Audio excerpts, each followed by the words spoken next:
오늘은 사도행전 2장 17절의 말씀을 가지고 말세에 임한 성령이란 제목으로 말씀을 나누겠습니다. 첫 번째 요지는 성령이 임하시면 자녀들이 예언을 합니다. 17절 앞부분에 하나님이 말씀하시기를 말세에 내가 내 영을 모든 육체에 부어 주리니 그랬습니다. 본문에서 말세라는 말이 나옵니다. 말세는 도덕이나 풍속이나 정치 등의 모든 사회 질서와 정신이 매우 타락하고 쇠퇴하여 끝판에 이른 세상을 의미합니다. 그러니까 망조가 들렸다, 이런 의미로 사용되는 말입니다. 그런데 성경에서 말하는 말세는 상당히 다릅니다. 성경에서 말하는 말세는 예수 그리스도께서 오신 때부터 다시 오실 때까지를 의미합니다. 즉 초림부터 재림까지를 의미하는 것입니다. 그러니까 구체적으로 말세는 신약 시대를 의미하는 것입니다. 넘겨주세요. 구약은 아직 예수 그리스도께서 오시지 않았기 때문에 말세가 아니고 신약 시대가 말세가 되는 것입니다. 예수님께서 십자가 지시고 죽으시고 부활하시고 승천하심으로 말미암아 이제 세상의 마지막이 시작이 되었고 예수님 재림하실 때 그 말세가 끝이 나는 것입니다. 17절 앞부분에 하나님이 말씀하시기를 말세에 내가 내 영을 모든 육체에 부어주리니 그랬어요. 그러니까 하나님께서 신약 시대에 성령님을 모든 사람에게 부어주겠다, 그렇게 말씀을 하신 겁니다. 17절 중간에 보면 너희의 자녀들은 예언할 것이요 그랬습니다. 여기서 말하는 자녀는 아직 청년이 되지 못한 어린 자녀들을 말합니다. 이런 어린 자녀들이 예언을 한다 그랬습니다. 예언이 뭡니까? 미래의 일을 미리 말하는 것입니다. 그 말은 어린 자녀들이 미래를 이야기한다는 거예요. 구체적으로 미래의 어떤 일을 말하는 것일까요? 2025년도에 지구온난화로 인하여 세계 방방곳곳에 큰 홍수가 일어날 것이다, 이런 말을 하는 것이 아닙니다. 2026년도에 양안 전쟁이 일어나서 이 대한민국도 큰 위기를 맞이하게 될 것이다, 이런 이야기를 하는 것이 아니라 2027년도에 하늘에 큰 운석이 떨어져서 우리 지구에 난리가 날 것이다, 이런 말을 하는 것이 아닙니다. 미래에 예수님께서 하실 일을 말하는 겁니다. 예수님께서 하시는 일보다 더 큰 일은 없는 겁니다. 아무리 운석이 떨어져서 지구가 흔들려도 예수님께서 하신 일에 비하면 아무것도 아닌 것입니다. 그래서 예언의 예자는 미리 예자도 되지만 예수님의 예자도 되는 겁니다. 그러므로 예언은 미리 예수님께서 하실 일에 대하여 이야기하는 것입니다. 사랑하는 여러분, 예수님께서 어떤 일을 하셨습니까? 몇 가지만 살펴보면 날 때부터 맹인된 사람의 눈을 뜨게 하셨어요. 그래서 그 맹인이 보게 되었습니다. 이후에 맹인은 예수님이 그리스도이심을 증거하게 되었습니다. 여러분, 그동안 맹인이 본 것이 뭡니까? 한 가지죠. 캄캄한 흑암만 평생 보아왔습니다. 빛을 보지 못한 겁니다. 불을 켜야만 빛을 보는 게 아니에요. 모든 사물에는 빛이 있습니다. 모든 물질에는 빛이 있어요. 그래서 우리는 이 사물들을 구분할 수가 있게 되는 겁니다. 그런데 이 맹인은 눈을 뜨지 못했기 때문에 환한 저 빛도 못 보지만 모든 사물도 보지 못하고 자기를 낳아준 어머니도 보지 못한 것입니다.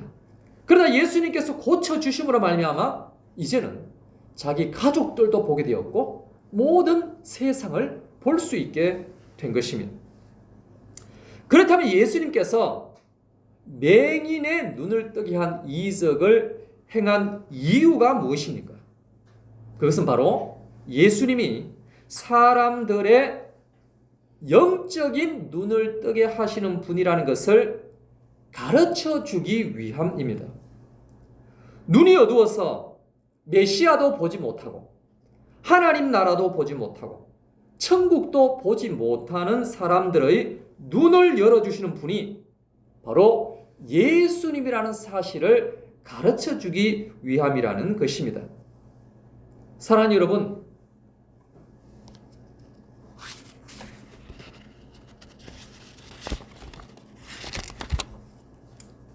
그런가 하면 마리아와 마르다의 병든 오라버니 이야기를 여러분 잘 아시죠? 이 나사로 사건 우리가 다 알고 있습니다. 그런데 여러분, 나사로가 여러분 어떻습니까? 나사로가 몇 살까지 살았습니까? 공교롭게도 나사로와 그 자매들은 고아로 자라났는데 오라버니 나사로가 병들어 죽어버렸습니다. 죽어버렸으니 그 여동생들은 얼마나 가슴 아파 있겠습니까?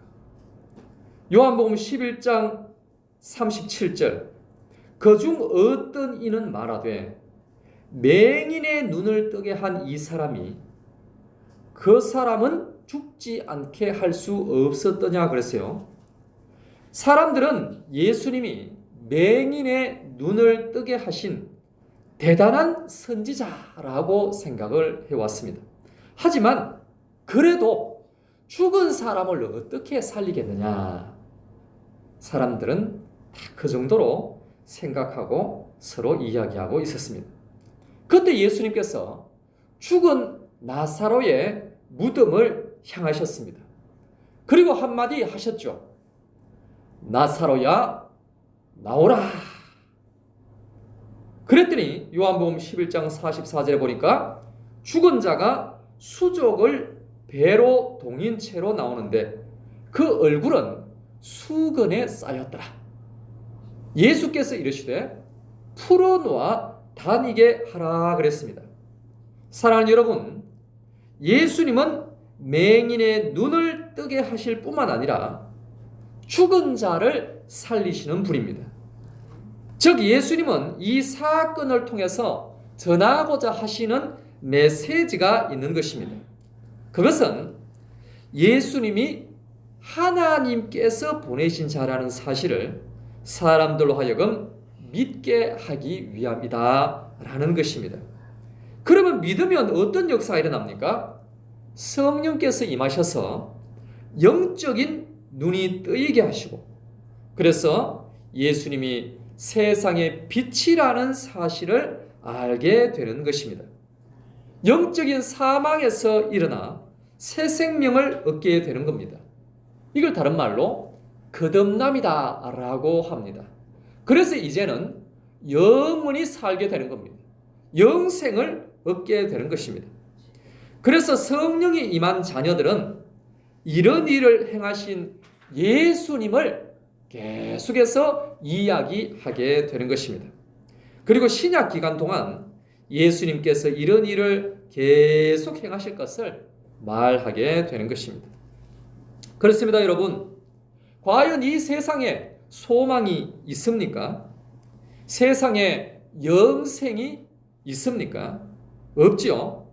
그래서 모두가 절망 가운데 살아가고 있고 모두가 사망 가운데 살아가고 있습니다. 그러니 무슨 미래가 있겠습니까? 그러나 성령이 임하셔서 예수님이 나의 구주라고 고백하는 자에게는 미래가 환하게 열릴 줄로 믿습니다. 마태복음 21장 15절에 대제사장들과 서기관들이 예수께서 하시는 이상한 일과 또 성전에서 소리질러 호산나 다윗의 자손이여 하는 어린이들을 보고 노하여 그랬습니다. 대제사장들과 서기관들은 예수님께서 하신 기적을 보고 화를 냈습니다. 왜 화를 내는가 하면 상대적으로 자기들에 대한 인기가 떨어지기 때문입니다. 여러분, 정치하는 사람들의 특징이 뭡니까? 상대방을 헐뜯는 것입니다. 왜 상대방을 헐뜯습니까? 상대방의 인기를 깎아내려야 되기 때문에 그렇습니다. 상대방의 인기를 깎아내려야만 그 표가 자기에게 오기 때문에 그렇습니다. 그렇기 때문에 끊임없이 상대방의 약점을 파헤치고 그것을 사람들에게 알리려고 하는 거죠. 당시에 예수님의 인기가 대단했습니다. 날 때부터 맹인된 사람을 보게 했죠. 죽은 나사로를 나흘 만에 다시 살려냈습니다. 그러니까 그 인기가 정치인만 못하겠습니까? 그러니까 이 정치인들이 시기하고 화를 내는 겁니다. 반면에 어린아이들의 특징은 뭡니까? 자기들이 좋아하면 계속 외친다는 것 아니겠습니까? 그래서 아이들이요, 이 예수님을 너무너무 좋아하게 됐어. 예수님이 맹인을 눈뜨게 하고 죽은 사람을 살리게 하니까 이보다 더 놀라운 일이 어디 있습니까? 여러분, 요즘 아이들이 왜 자나 깨나 스마트폰을 보는 줄 아십니까? 왜 책상에 앉아서도 스마트폰 보고 밥상에 앉아서도 스마트폰 보고 심지어 누워서도 스마트폰 보고 왜 그런 줄 아십니까? 스마트폰이 가장 재밌기 때문에 그렇습니다. 스마트폰보다 더 재밌는 일이 있으면 그걸 합니다. 스마트폰 안 봅니다. 그런데 스마트폰보다 재밌는 게 없어요. 그러니까 눈이 뜨고 있는 동안에는 스마트폰만 보는 겁니다. 눈알이 빠져도 그걸 보는 거예요. 그런데 이 당시에는 예수님이 맹인의 눈을 뜨게 해버렸어요. 죽은 사람을 살려보내. 그러니까 그보다 더 재밌는 일이 어디 있습니까? 그러니까 이 아이들은 끊임없이 예수님 따라다니는 거예요. 이 동네 저 동네 따라다니면서 다윗의 자손이 오셨구나, 왕이 오셨구나 노래 부르는 거예요. 그 당시에 그보다 더 재밌는 일이 없기 때문에 그렇습니다. 이들이 예수님을 향하여 이렇게 다윗의 자손이라고 외칠 수 있던 이유는 이 어린이들에게 성령이 역사하셨기 때문입니다. 제가 지난 교회에서 영유아부를 섬긴 적이 있다고 했죠. 1살, 2살, 3살, 4살까지 영유아부 아이들이 예배를 드렸습니다. 많이 모일 때는 107명까지 모였어요. 영유아부 아이들. 근데 그 아기들이요, 찬양을 합니다. 기도를 해요. 성령이 임하지 않으면 그 아기들이 찬양하고 기도할 수 있겠습니까? 성령이 임했기 때문에 가능한 일입니다. 오늘 우리의 자녀들에게도 성령의 임하기를 간절히 소망합니다. 그래서 뜨겁게 예수님을 찬양하는 역사가 일어나게 되기를 간절히 바랍니다. 이를 위하여 부모들이 간절히 기도해야 돼요. 예수님이 누구에게 잉태가 됐습니까? 충만한 세례 요한이 누구에게 잉태됐습니까? 믿음도 없고 기도도 안 한 사람에게 잉태된 게 아니에요. 그분들이 은혜를 사모하고 간절히 기도하니까 메시아를 잉태하고 세례 요한을 잉태하게 된 것입니다. 우리 부모님들이 간절히 기도한다면 자녀들이 성령의 충만함을 입게 될 줄로 믿습니다. 두 번째로, 성령이 임하시면 젊은이들이 환상을 봅니다. 7절에 보면 너희의 젊은이들은 환상을 보고 그랬어요. 여러분, 젊은이들의 특징이 뭡니까? 인생에서 가장 건강할 때 때입니다. 아니 저는 몸이 약한데요. 예전보다는 강하고 50년 뒤보다는 건강한 겁니다. 내 인생에 있어서 가장 강할 때는 젊을 때라는 거죠. 청년의 때라는 겁니다. 그때 그나마 힘이 가장 있어요. 가장 활동적입니다. 때문에 관심과 에너지가 육체에 가 있는 겁니다. 그래서 육체를 생각하고 육체를 위하여 많은 시간을 보냅니다. 외모에 가장 많이 신경 쓸 때가 바로 이 젊은이 때입니다. 그래서 헬스장에도 젊은이들이 가장 많습니다. 제가 한때 좀 건강을 챙기려고 헬스장 가보니까 내가 제일 나이 많아요. 젊은이들이 오더라고요. 근데 그 젊은이들이 또 바뀌더라고요. 나이 드니까 또 안 오더라고요. 또 이 젊은이들의 특징이 뭡니까? 먹고 마시는 것. 요즘 뭘 많이 마시나 보니까 요즘 술을 많이 마시더라고요. 뭘 많이 먹는가 보니까 이 구름 과자를 많이 먹더라고요. 구름 과자. 별로 맛도 없는데. 그런데 요즘은 젊은 아가씨들도 이 구름 과자를 얼마나 많이 먹는지요. 길 가면서도 막 구름 과자를 먹으면서 걸어가더라고요. 시대가 얼마나 달라졌는지 모릅니다. 왜 이렇게 술과 담배를 많이 할까요? 육체가 자극적인 것을 원하기 때문에 그렇습니다. 그래서 요즘은 문신과 타투도 많이 합니다. 그러나 이런 술, 담배, 문신도 시간이 지남에 따라서 흥미가 줄어듭니다. 그래서 결국에는 마약에까지 손을 대게 되는 것입니다. 또 어떤 젊은이는 유튜브를 보고요. 한 젊은이의 성공담을 듣고 오직 물질을 향하여만 달려가는 젊은이도 있습니다. 결국에는 뭡니까? 육체와 땅에 있는 것만을 위하여 모든 에너지를 다 소비한다라는 것입니다. 썩을 것만을 위하여 자기 에너지를 다 쏟는다라는 거죠. 그러나 성령이 임한 젊은이는 다릅니다. 그들은 환상을 봅니다. 여러분 환상이 뭡니까? 허상입니까? 여기서 말하는 환상은 어떤 그림입니다. 그런데 성령이 임하시면 어떤 그림을 보게 되는가 하면 넘겨주세요. 하나님이 그려주신 그림을 보게 되는 것입니다. 어느 날 베드로가 기도하고 있는데 환상이 보였습니다. 그 환상은 보자기가 하늘에서 내려오는 것이었는데 그 안에는 레위기에서 하나님이 먹지 말라고 한 부정한 그런 동물들로 가득했습니다. 그때 소리가 들리기를 이것을 받아 먹으라 그랬어요. 베드로는 부정한 음식은 먹지 않겠다라고 했습니다. 그런데 3번이나 받아 먹으라라고 음성이 들렸습니다.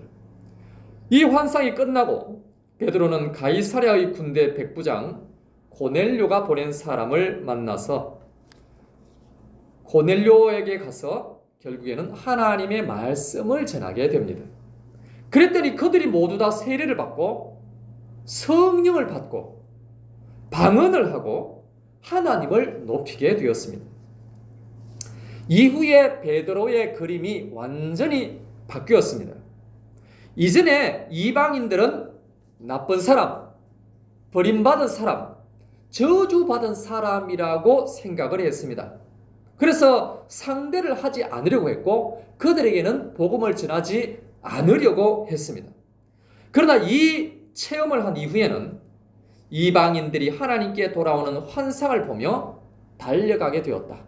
그것을 위하여 살아가게 되었다라는 겁니다. 그리고 베드로는 이전에 자신이 교만했다라는 사실을 깨닫게 되었습니다. 그래서 이제는 더욱더 겸손하게 되었고 하나님만 높이고 하나님이 주신 저 그림을 위하여 살기로 다짐하게 되었다라는 겁니다. 그러므로 우리의 자녀들이 우리의 손주들이 성령 충만하여서 환상 즉 하나님이 그려주신 그림을 보고 달려가는 역사가 일어날 수 있게 되기를 간절히 바랍니다. 마지막 세 번째로 성령이 임하시면 늙은이들이 꿈을 꿉니다. 7절 마지막에 보니까 너희의 늙은이들은 꿈을 꾸리라 그랬습니다. 사랑하는 여러분, 나이가 들어갈수록 특징이 있는데 그 중에 한 가지는 꿈을 많이 꾼다는 겁니다. 제가 어릴 때 저희 할머니들이요, 날마다 그랬어요. 어젯밤 꿈자리가 시끄러웠다고. 거의 습관적으로 그 얘기를 하시는 것을 제가 들었습니다. 노인정에 모이면 어떤 이야기 많이 합니까? 꿈 이야기 많이 합니다. 어젯밤에 누가 찾아왔더라. 어젯밤 꿈에 뱀이 또아리를 틀고 있더라. 꿈 이야기의 대부분은 안 좋은 꿈입니다. 그래서 혹시 어젯밤에 돼지 안 보였나요? 그러면 돼지 꼬랑지도 안 나타났다. 희망적인 꿈은요, 거의 없어요. 행복한 꿈은 잘 안 꿉니다. 그래서 아침에 일어났더니 허리가 더 아프다. 온 전신이 쑤신다. 안 좋은 현상만 자꾸 나타나는 겁니다. 그리고 멀리 떠나 있는 자식 걱정을 늘어놓습니다. 물론 어떤 어르신은 뻥을 한 100배 튀겨가지고 자식 자랑을 막 늘어놓기도 합니다만 대부분은 그렇지 않습니다. 그리고 인생을 돌아보니까 후회할 것이 너무 많은 겁니다. 불평하고 원망하고, 그것이 그들의 입에서 나오는 말소리입니다. 그 중에서 미래를 이야기하는 분은요, 없어요. 소망 말하는 분 없습니다. 하지만 성령이 임하시면 어르신들이 꿈을 꾼다라고 했습니다. 그러면 성령이 임하면 무슨 꿈을 꿉니까? 천국을 꿈꾸게 되는 거예요. 어젯밤에 내가 꿈을 꿨는데 바다가 보였다. 바다가 반짝반짝